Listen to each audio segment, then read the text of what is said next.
तो नमस्कार जी। तो आज नवरात्रों के ऊपर एक प्यारा सा भजन, अच्छा लगे तो लाइक शेयर कमेंट जरूर करना भाई, शेयर जरूर कर दिया करो यार।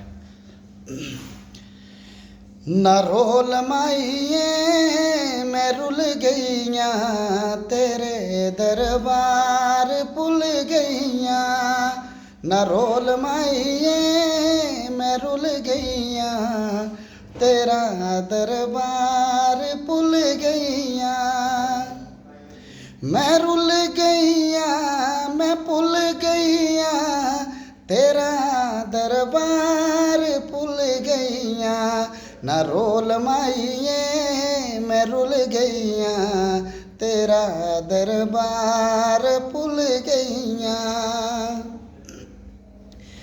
मैं गुन्नू आटा बनाने पुल के, मैं गुन्नू आटा बनाने पुल के।